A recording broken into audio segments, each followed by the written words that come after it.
What's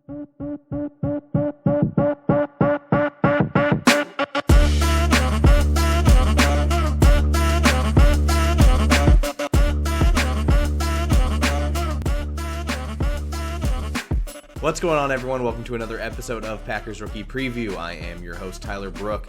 Today, Tucker Kraft, third-round pick. Will he break the curse? Tight end out of South Dakota State. Very interesting one. We went over Luke Musgrave, the other tight end, last week, 2 weeks ago, something like that. Really excited to dive into the film on this guy. Let's go ahead and get right into it. Taking a look at Tucker Kraft, again, third-round pick 78. Will he break that Packers curse? For Packers fans watching, you know pretty well by now. Not a lot of luck recently with third-round picks. Morgan Burnett might be the most successful one, or most recent successful third-round pick, but Kraft comes in really nice size, nearly 6'5", 254 pounds. You know, he's got the hands, he's got the arm length. Athleticism immediately jumps out, a 9.68 out of 10 relative athletic score. Tested really well across the board. Two-time FCS All-American out of South Dakota State, the other FCS powerhouse outside of North Dakota State. He was a national champion this most recent season. Most interesting thing I learned about him, you know, multiple people have confirmed this, but he turned down multiple name, image, likeness deals with FBS programs. Most notably, I've heard by multiple sources and people just on record that it was Alabama that had offered him a six-figure NIL deal, but turned it down, wanted to play for the Jackrabbits, help win a national title, and he did exactly that. You're going to hear some notable draft analysts with pro comps for him. I thought these were all very interesting. Dallas Goedert, you know, big Eagles tight end. Hunter Henry, previously with the Chargers, now with the Patriots. Pat Freiermuth, a big playmaking tight end for the Steelers. And then Tyler Conklin. What you're noticing with all of these pro comps is, you know, good, strong, big-bodied tight ends who make a ton of plays in the passing game and after the catch, which is exactly what Kraft does. So why don't we go ahead and dive into the film, show exactly what he does that's so impressive, and go from there. So before we dive in, you know, yes, we're going to talk a lot about after the catch stuff. If you've watched any of Kraft, he's an absolute bully with the ball in his hands. But before we dive into that with his strengths, I really just wanted to point out some route running, mostly because the Jackrabbits didn't ask him to do a lot of breaking at the route stem or those hard, you know, stick routes, mostly speed routes or rounded off, curved stuff. But, you know, that being said, he's such a good athlete, he didn't have to rely on that stuff, so we're not going to see a lot of it on tape. And it's not like he's bad at it. So I wanted to show an example of this. You're going to see him right side of the screen, just how smooth he gets off that release. And then right here, what you want to do on a route like this, attack the middle of the field, you want to round that off as soon as you hit level with the linebackers. This is against Montana State, 2021. You're going to recognize number 15 was Troy Anderson.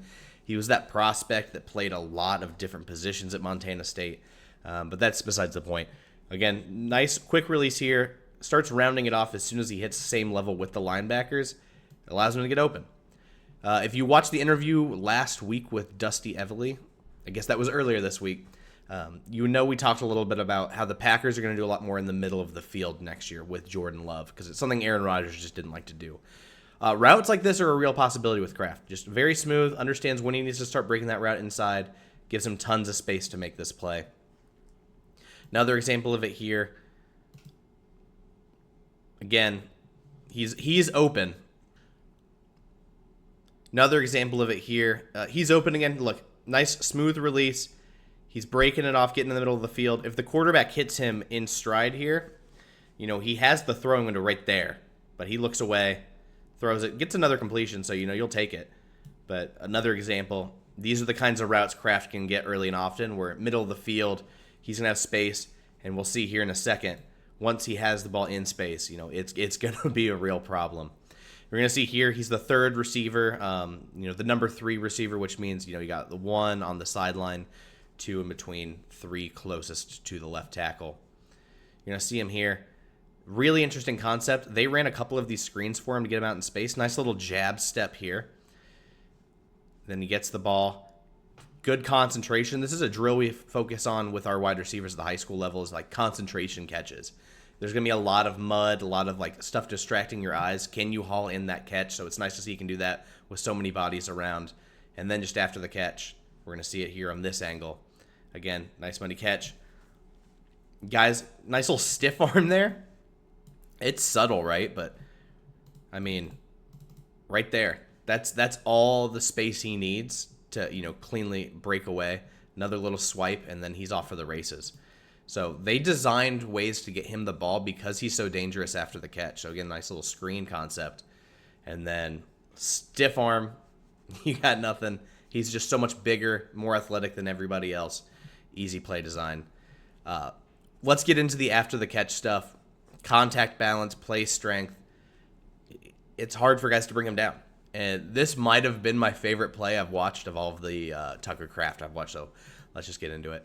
Off script, quarterback's escaping. He should not throw across his body. That's rule one of a quarterback. But when Kraft's open and you see him, this is what you're going to get.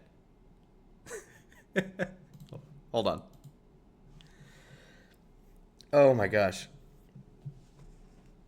This is terrible tackling effort, and just technique. That's not how you should try and tackle a guy. That being said, doesn't faze him at all. Stiff arm again. A little stiff arm.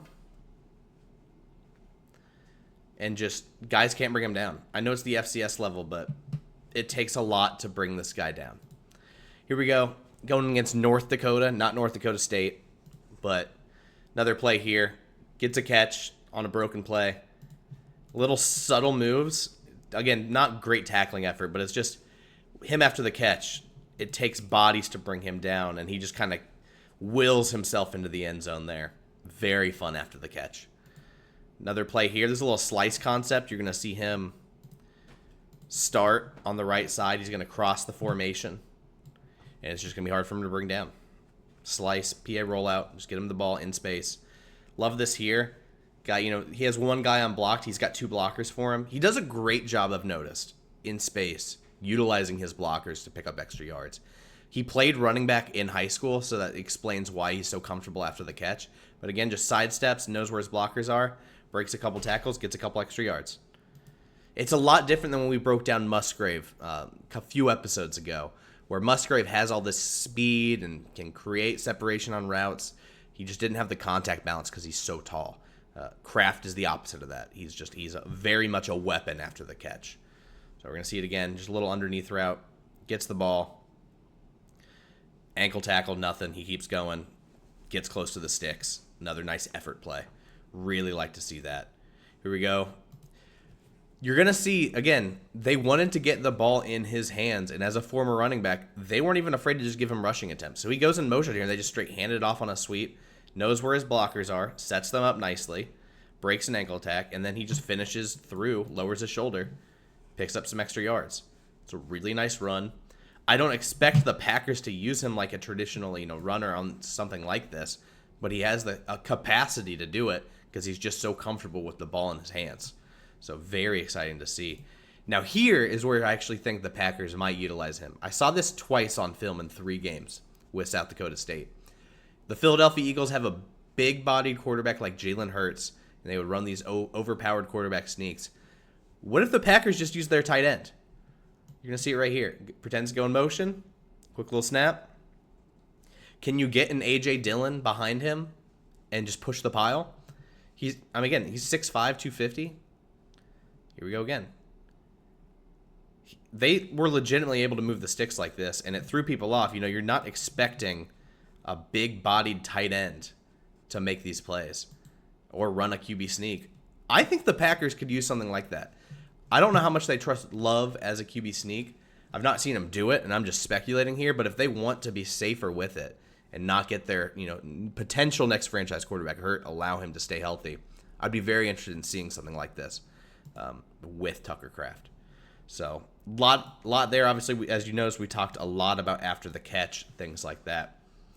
There, again, some things to work on because he was so athletic and gifted. The technique stuff, particularly as a blocker, wasn't really there. But let's start at the route stem. Again, closest receiver here, right next to the right tackle. Just, it's technique. He is able to create separation on this route, but it's not like he's sinking his hips much. His feet look okay. I'm not saying this is bad, like truly bad, but he's going to have to be much more decisive, much more violent in and out of his breaks at the NFL level to create separation, if that's how he's utilized at the next level. You can see him right side of the screen. he sinks his hips a little. It's just it looks a little casual getting in and out of that break, right? Like not truly planning on that outside leg. It looks like he's favoring the inside leg more as he's turning. Would like to see a bit more violence on that cut. And then it's just the blocking. Musgrave had the issue with hand placement. Kraft's hand placement isn't good as well, but mostly for me, it's his pad level. He's just way too high trying to get into blocks. This is just one where he's just straight up slow off the snap. I mean, ball snapped here, his hand's still in the dirt. This guy, he can't even get close to him. We'll show that again. Again, ball is snapped. You can see everyone else on the line, the left side of the line is moving, and his hand's still in the dirt. It just really hurts him trying to get on a reach block on that defensive end. Here, just a concentration drop, 85. Needs to haul that in. Needs to be able to haul that in. Shows up a couple times. It's not like it's a huge problem. Like, you know, we'll talk about Dontavian Wicks in a few episodes where he had a lot of drops in 2022. But there are some concentration drops. Like, this is just a simple underneath route. He should be wide open. This should be, you know, I think he can break that tackle or at least pick up some extra yards after contact. Rough drop. Here, 85 in motion to the right side of the screen. Look, I mean, look where he's attacking from. He's not that tall. I mean, 6'5", it's not small, but you should be going in a little lower than that. I want to see you sink your hips. Low man wins, right? Like, that's a very simple concept for people to understand, but he's just going in. Hands aren't in great spots. They're kind of at the shoulders.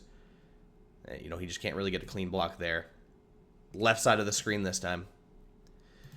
Just whiffs entirely. He's not going in with confidence. He's not sinking his hips into it. He's just kind of like flailing at him. Just an easy sidestep. And this is against Illinois State, so it's not like it's a powerhouse he's going against here.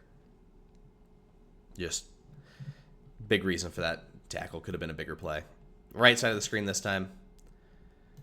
Hand placement. He's kind of just hugging him, right? You can see the slaps on the outside of the shoulder. The good news is, even with the pad level and hand placement, I know it's against FCS competition. He is just naturally very strong. He can move bodies.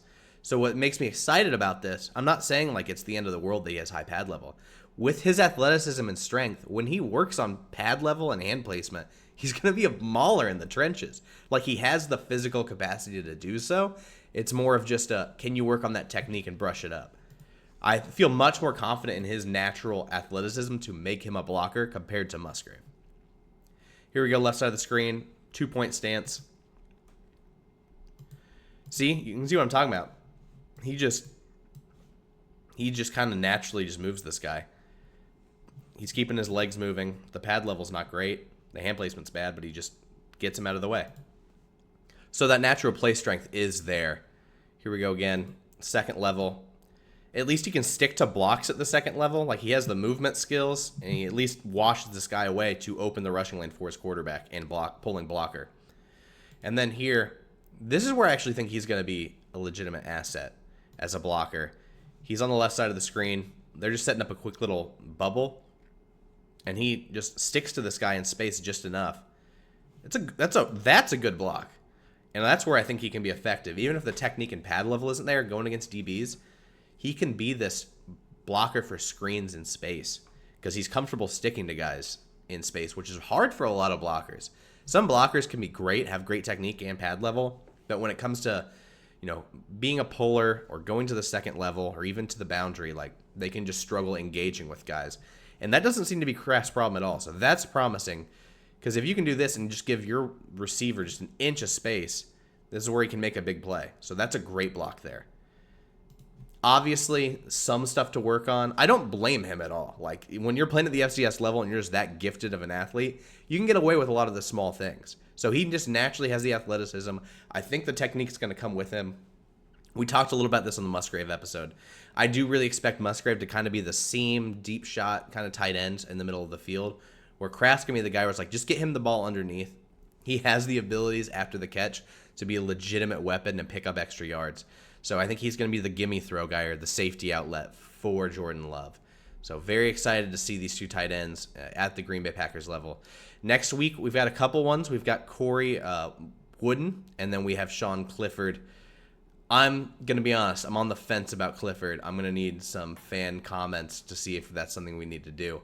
I'll ask again next week if that's something we're going to go with. Might start some 2024 draft previews as well. I'm excited to start diving into that group of prospects. So that's all we've got today. Thank you so much for watching. I'm Tyler Brook. If you enjoyed, subscribe to the channel. We're almost at the time of recording this, 500 subscribers. That's unbelievable. Hasn't even been 2 weeks yet. If we can break 1,000 before the season, I might have to give away something. We're going to have to figure it out. But thanks so much for watching. I'm Tyler Brook. We'll see you next week.